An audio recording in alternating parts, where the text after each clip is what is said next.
the NBA play-in tournament is approaching, and the biggest question mark in the East is so sad. Unfortunately, the Celtics, if they lose the play-in round, Brad Stevens, you wonder if his seat might finally be getting hot in the Western Conference. It's getting really fascinating because the Lakers, of course, have been shaky with LeBron out, AD out for a significant time. It certainly looks like there is a looming confrontation with the Warriors, or at least it's possible. If that does happen, if we get Lakers Warriors as a play-in, is that like the league's worst nightmare? It could be possible that LeBron James could bow out before the playoffs even begin. Of course. This is like worst case scenario. So you know how there's that sound bite of LeBron saying whoever thought of it should get fired? Well, yes, if LeBron is knocked out, whoever created this wasn't thinking that Steph Curry and LeBron James would be in that playoff game, or I should say play-in game. This is worst case scenario because you would want LeBron James and the Lakers and Steph Curry and the Warriors to play as long as you possibly could. Like, if you could, you would have them play in the finals just because, that type of star power. People will tune in for them. Not that they won't tune in for other people, but Steph Curry is magical. We know that. So imagine we don't even get a series. So we're talking play-in game. I would even take the first round because then you get at least 7 games of it. A play-in game, one game of, and LeBron James has been gone for so long. So you mean to tell me he might come back for that one game? And I think this is worst case scenario for the league. And while I have my marketing cap on, I also think it's best case scenario because we know that game's numbers will be out of this world. So if they're trying to prove why they did the game, if they're trying to show why they did this game and they start to show the analytics and the numbers for Warriors versus Lakers matchup, well, they're going to have all the numbers they could ask for. And this has been a point of conversation. Nick Wright, notably of Fox Sports, was talking about this, how this is a nightmare scenario for the league. I get that, and I understand how. Listen, if I was working in the league office, I would certainly be looking at the potential numbers for a LeBron-less or a Curry-less playoffs and just being like, ugh, that sucks. On the other hand, like, how much is I as a fan, how much should I care? You know what I mean? Well, it depends on what you're a fan of. That's true. I keep thinking of, my friend Shea Serrano is a Spurs fan, and the big knock on the Spurs for years and years and years were they're boring, they're not interesting. The lowest rated finals of all time was Spurs versus the Cavs. Nobody wants to watch it. And of course, Spurs fans, rightly so, felt aggrieved by this. But how much should we really care? And shouldn't, secondarily to that, LeBron and Steph should have just won more games. I don't know, just win and don't be in this situation. But how much should we really care about this? Because I feel like it's a little bit of a knock on, not that Lakers fans give a shit, but it's a little bit of a knock against Lakers fans to be and teams and fans of other teams, because it's okay, nobody cares if you guys get in. Nobody cares if the Grizzlies get in. We don't want to watch the Mavericks, that kind of thing. But then you're hitting at the point of sports. What you're saying is sports in general. What we know in reality is sports is a business. So do you care as a fan? Yeah, because as a fan, this is a business that's running. And so if all of a sudden let's even say the New York Knicks, and you're that team that, wow, we finally made it to one of the spots that can be in. We know we're in. We got the seed. And then they're like, yeah, no, you got to play it out. You got to play it out and get in there. I mean, I can see it from so many different ways. What if you're one of those teams that finally made it to that top 8? And then all of a sudden you're hearing different rules and different things. I could see that being a problem from the other end of it. So as a fan, and again, they knew it before the season started, so it's not like this was just a surprise. But as a fan, I think that your perspective just changes completely. I don't know how to feel about it. Really, it's I'm one of those people that I have to see it play itself out to see how it worked out. Are you anti-play-in or are you pro? Like, based on what you saw last playoffs, and like, let's take the pandemic, because obviously this is it's kind of like the worst possible timing. Obviously, the disruption from the pandemic gave the league the opening to try this, but it's also the worst possible time to do it because of the compressed schedule and players are already so burned out. Now you're adding extra games. Put all of that aside. In a vacuum, are you pro or anti the play-in? Let me just give some context here. The WNBA has already been doing that. So for us, this is not a new model. Now, do I like it? No. I think that anytime you have a one-game elimination in professional sports, it's difficult for me because that feels more college-esque in a sense of the March Madness. And the thing that makes March Madness is you never know what can happen. The number 16 seed might knock out the number 1 seed. And the problem with that I have when it comes to pro sports, and, honestly, for that same fact, you could think of it in college too, but with pro sports, you work all season long, 80 games worth to earn your position.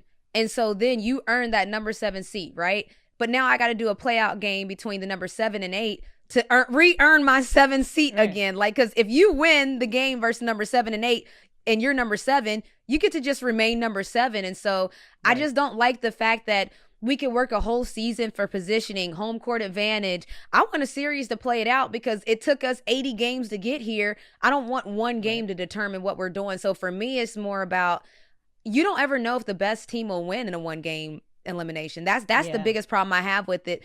You can see a number 16 seed knock off a number 1 seed. Everyone knows the number 1 seed is better, but they had a bad night. Well, then how do you determine who is the best that year? That's fine for college. That's a good point. I get it, but I want the best team in pro sports to win. So I guess I'm a fan of not that then. It's an interesting point, and I think it's a fair one in certain circumstances. Jason Gallagher, who is a producer on this and a director of All Caps, has a take about Damian Lillard, which is that Damian Lillard ruins the playoffs every year because he's knocking off the better team, and it is Dame time. It is often a bummer. Like, it's exciting in the moment when an 8 beats a 1 or a 7 beats a 2, but it's also that feeling of, the next round is just going to be not very dramatic. But I have a question for you, though. Sure. Because you hit on it a little bit that with the Celtics, Brad Stevens, I mean, he was looked at as going to be, one of the young guys that was going to be killing it in Boston pretty much his whole life. And I'm not even exaggerating. When you heard people talk about him when he first got there, it was like... People were talking about, like, what top 10 player would you not trade for Brad Stevens? Like, people were talking about it like they wouldn't trade players for him. So now I'm glad. So knowing that, and now knowing if the Celtics were to be in that play-in game and lose it, what do you think's going to happen with him? Like, what's going to happen with Brad Stevens? I think that there's several levels to this. The first is that, like many teams in the league, the Celtics have been affected by COVID. Jason Tatum, notably, has to play with has to use an inhaler before he plays and perhaps during games. The lingering effects are that drastic, and of course he's really picked it up over the last month or so. He's killing it. But that is still an effect that he's dealing with. Evan Fournier, who came over from the Magic, has really disappointed. And he's talked pretty openly about the fact that he's dealing with after effects. He feels foggy. He feels exhausted often, and he's just not able to give his best effort. And he's called it heartbreaking at times. That said, like, it's also a team with Jason Tatum, who's one of the best young stars in the game. Yep. A player who recently scored 60 and put the Celtics on his back. They should be better, but I kind of feel like there's been so much upheaval, and especially with the COVID wrinkles, that he would get another chance unless it's a complete disappointment. But, like, there's been a lot of injuries. Kemba not playing well, Marcus Smart being in and out of the lineup. He's really their best passer, and when you have those things together, basically no kind of backcourt effectiveness, no playmaking. A lot of the Celtics season kind of devolved into this, like, throw it to Jason and they'll make something happen and the ball not moving around. And you get a very shaky team. Now, I will say that some of these losses recently have looked like a team that is not even really trying to compete. That is scary a little bit. That's the thing that is a little troubling. When they go down like 18 in the first quarter, and it's happening time and time again, I certainly think his seat will get hot, but I don't think that he's in any real trouble. Okay, so he's not there yet, but he better get, they got to get to it, basically. If not this play-in game, but next year. They have too much talent. They have too much talent to be in this place right now. Like, they just simply have too much talent, right? I mean, I would say, yeah, that's the problem. I think that everyone realizes that there's so much talent there, and they're almost underachieving, it seems like, in a sense. But we know COVID, we know injuries, and so every team is dealing with that, though. I mean, look at the Hawks. We had one of the most changes to the lineup of any team this year. You know, we're the top 3 in that. So is that an excuse anymore? Because, is that an excuse? I don't know, but I'm just asking. Here's a good point. Speaking of coaches on the hot seat, right? So Nate McMillan fired from the Pacers. He goes to the Hawks, turns the Hawks around. His replacement, another Nate Bjorkgren for the Pacers, it's not been good. You have coaches yelling at players, like Pacers players from the sideline. It just has not looked great there. And it certainly seems like Nate Bjorkgren now might be on the hot seat. It's how do you keep the wrong Nate? Oh my God. You know what I mean? Well, the problem is, though, and this is a whole nother discussion, so I'm just going to say it, and then we're going to have to pin it for another day, but we do know that a lot of times black coaches in the NBA don't get a lot of leeway. So if you don't do well, whether it's injury or whatever reason, you don't have a lot of room for error. I mean, that's just, it's not even, I don't even know if it's an opinion at this point. I think that coaches have been fired for way less when it comes to minority coaches. And then when we're talking about other coaches, they might have a longer leeway. So that's there. But to that point, Coach Lloyd Pierce got fired halfway through the season because we were not performing a certain way. Coach Nate McMillan took over the team. He's killing it. But again, I mean, we were injured a lot in the first half of the season, and no one cares about that, I don't think, when it comes to coaching. Well, it's, it's a sports is just kind of like a no excuses space, right? Even if you have a great excuse, COVID, players dealing with after effects of COVID, not able to play, players being injured, whatever the case may be, nobody wants to hear it at the end of the day. Like, it's, did you win? And that's not fair, but that's what it is. Takeline is brought to you by Theragun. Don't let the stress of daily life weigh on your body, whether you're an elite athlete or someone like me, who is a super duper elite athlete, just trying to make it through the day tension-free. Theragun can help. Theragun is the handheld percussive therapy device that releases your deepest muscle tension using a scientifically calibrated combo of depth, speed, and power, and it's as quiet as an electric toothbrush. The Generation 4 Theragun doesn't just feel good, it gets to the source of the pain by releasing tension using Theragun's signature percussive therapy, which goes 60% deeper than vibration alone. Whether you want to treat your muscle tension from working out, or from an injury, or just from the stresses of everyday life, there's no substitute for the Theragun Generation 4. The OLED screen and design make you feel like you're holding something from the future. Just go to their site and check it out, and the Theragun app learns from your behaviors and suggests guided routines. Try Theragun for 30 days starting at only $199. Go to Theragun.com/Takeline right now and get your Generation 4 Theragun today. Theragun.com/Takeline. So Zion Williamson is out indefinitely after breaking his left index finger, and the VP of basketball operations for the New Orleans Pelicans, which is David Griffin, has some choice words for the refs, saying that the way the referees were officiating Zion was going to get him injured. Now, the league went on to fine Griffin $50,000 for those comments. So, Jason, is Griffin right? Is he onto something about how the refs are officiating Zion? Historically, he's right and he's not right. He's right in the sense that, historically speaking, players like Zion, these bigs, these big, strong players like Shaq, like Giannis, just end up taking more punishment. When they drive to the rim, they get hit. Players, are taught to come down with their full force to try and strip that ball out. That's how you're taught to play the game. A lot of times they'll hit that arm. And for a player like Zion, just like with Shaq, at that size, it's not obvious how hard they're getting hit because they are so strong. Guys are just wailing on them. It'd be different if it was like Terry Rozier getting hit in the same with the same amount of force. So he's right in that sense. But also the fact that this is an issue and has been an issue with big players over the, for as long as I've been watching basketball, certainly, tells you that it's just going to have to be something that Zion figures out how to deal with, whether it's selling the foul, yelling when he gets hit, snapping the head back, which is, someone would say, oh, you're telling him to flop. I'm not telling him to flop. I'm telling him to, when he feels contact, let the ref know that he's feeling contact. Yeah, that's whether a it's flop. like, developing that, but developing that kind of savvy, where it's like, you've got to, if you're going to get hit, at least let the ref know that you are getting hit.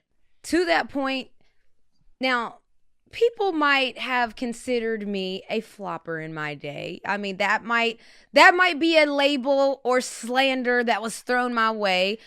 I call it embellishing, sometimes if I get hit, sometimes the refs miss it. Like that's just how it is. Now I'm on the whole other end of the spectrum because I'm actually, when you look on the court, I'm one of the smaller players out there. And so when you look at me and when I get hit, it looks dramatic anyway. Sometimes I wasn't even embellishing. I was just getting hit by these gazelles of humans that are just running at a fast speed, and I'm just caught in the trampede. Like that's what happened. But I also, the athlete in me, it's tough. And shouts to my dog Swin Cash over there at the New Orleans Pelicans, holding it down in the front office. But it's tough because everyone talks about how the officiating for the NBA is the easiest that's ever been.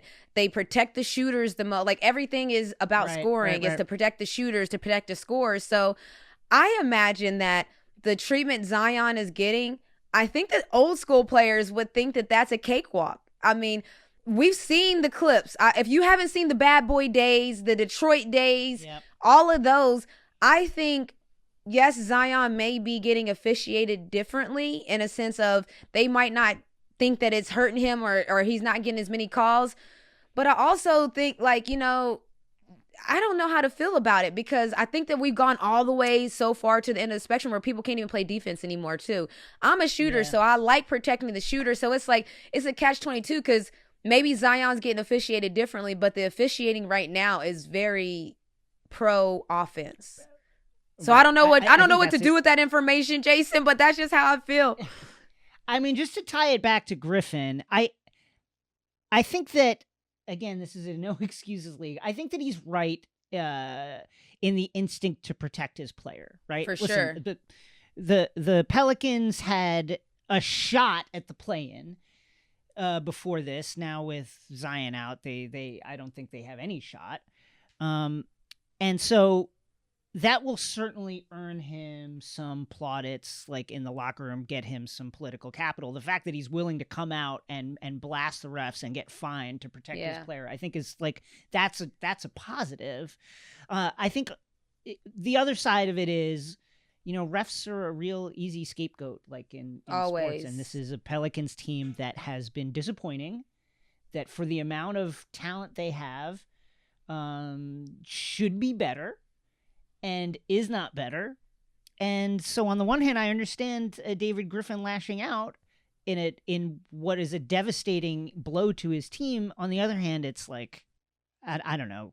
There's been a lot of criticisms of that front office, notably from JJ Redick. They have winning. It's also like okay, pick it up. Like, let's figure out how to get this team on track. Like, let's look in the mirror a little bit as well. To that point, if I had $50,000 every time I wanted to protect my players, I would. Like, I think that, the squeaky wheel gets the oil in the sense of when it comes to refs and you're working the refs. True. And in sports, you see the coaches, even the players, like people get mad about how much Draymond Green was allowed, the leash he was allowed in a sense of how many times he's allowed to go off. And you start to build that rapport with the refs, whether you like it or not. The refs start to say, oh, that's just Draymond, I don't care. Or the refs might know, all right, David Griffin is going to be coming at us if we don't call it for Zion. They're humans. I know that people don't like it, but we know that refs are humans with feelings and it could work either way. But if it was my players and I felt like it was something that really cost us a chance at the play-in games or something that cost us a chance at the playoffs, I think I would have some words to say about it too. You got to protect your players. I mean, how many times have we seen it where, in a playoff game, one team shoots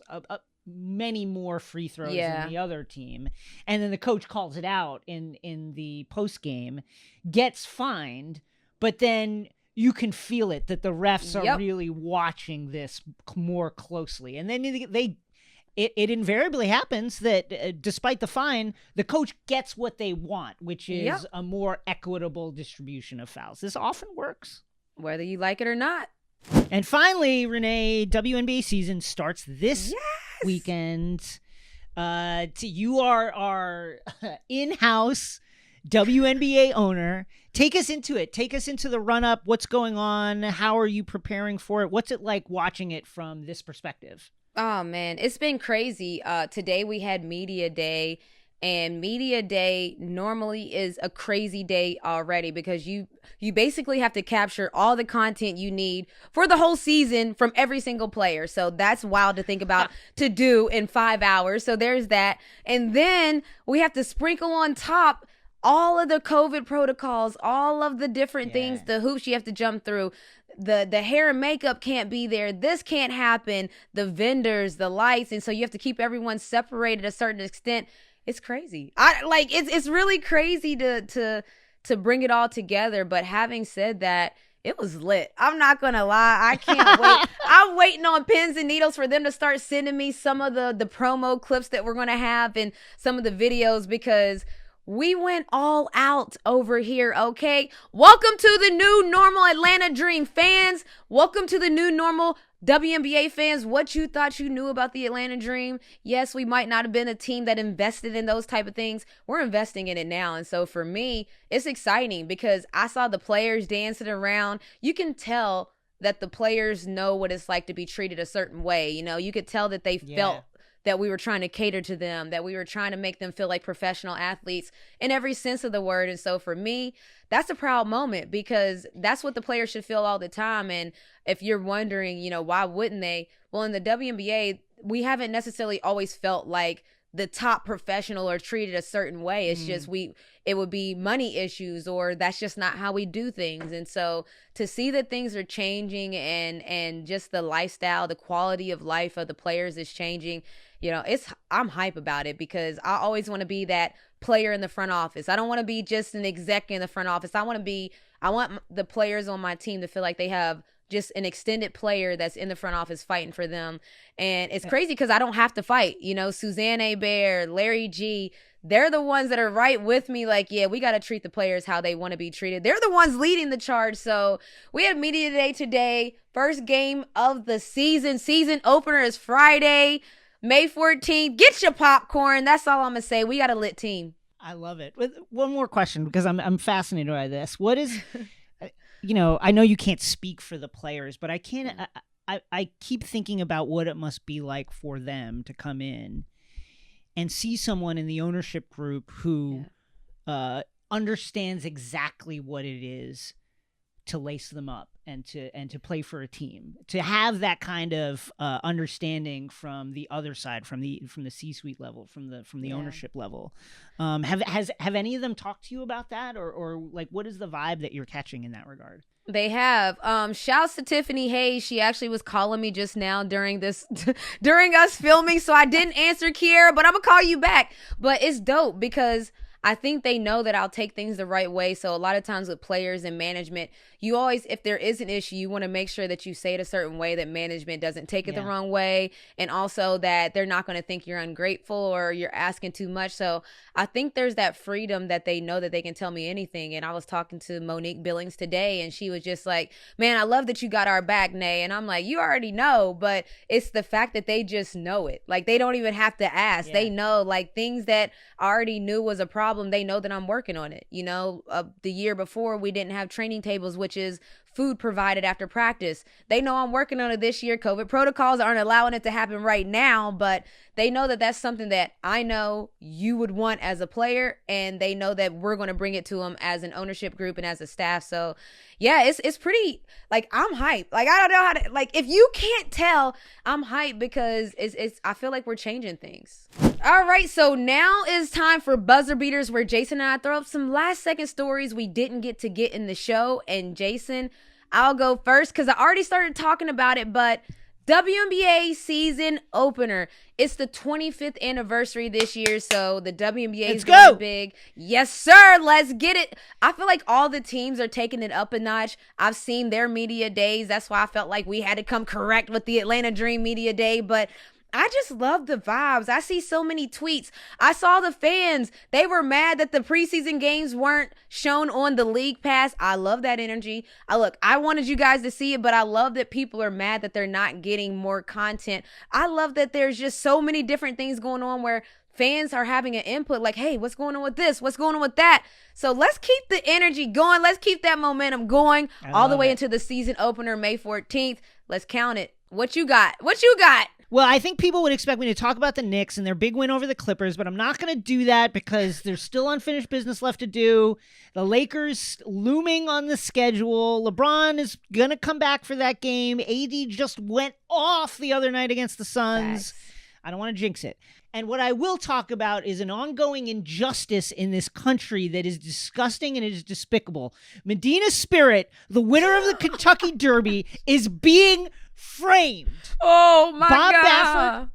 Bob Baffert, owner of Medina Spirit. You may know him as a villain from Eastbound and Down. He recently went on Fox News, which is an absolutely reputable news organization that is completely on the up and up. And he said that his not only was Medina Spirit innocent of this, Medina Spirit never ingested any drugs. No one has any idea how the drugs got into this horse's system. Not only that, but Medina Spirit is the victim of cancel culture. This horse is being canceled for speaking the truth and just doing what it loves. And I think it's disgusting that in today's day and age, in 2021 in America, we can just slander and ruin and defile a horse's legacy and reputation willy-nilly without any kind of respect or regard for this horse's feelings. I think it's terrible. I think it's awful. And I think it's a reflection of where we are as a society. Medina Spirit is innocent. What? And that's on Mary Had a Little Lamb. You know, I didn't think about that, Jason, but now I'm going to think about that. That's it for us today. Follow and subscribe on Apple Podcasts, Medina! Stitcher, Spotify, wherever you get your podcasts. And don't forget to subscribe to the Takeline Show on YouTube for exclusive video clips from this episode and more, plus my digital series, All Caps NBA, which airs every Friday. Check it out. Let's See you next week.